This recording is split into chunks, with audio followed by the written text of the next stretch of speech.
This week we study the portion of Shemot. It's the first portion in the book of Exodus, and right at the beginning we read about the birth of Moshe. We read about a man from the tribe of Levi who marries his wife, and she gave birth to a child. Immediately upon the birth of the child, the Torah tells us, Vatere oto ki tov hu. She saw the infant who was very good. What does it mean, ki tov hu, that he was good? We have two opinions in the Talmud. The first opinion tells us that when he was born, she noticed that he was circumcised, meaning that spiritually he was on a very high level, that he did not need any fixing or correctness. The second opinion in the Talmud is that the first time the word good appears in the Torah is regarding light. The Torah tells us, Vayar Elokim et ha'or ki tov. God saw the light was good, and therefore when he was born, the house was filled with light. He emanated light to the entire house.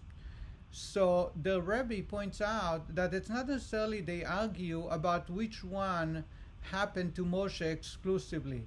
There may be that both things happened to Moshe, meaning he was born circumcised, and when he was born the house was filled with light. Their argument was which one the emphasis should be placed on, which one is greater of the two. And when the Torah tells us that she saw he was good, which one of the two she was paying attention to more than the other?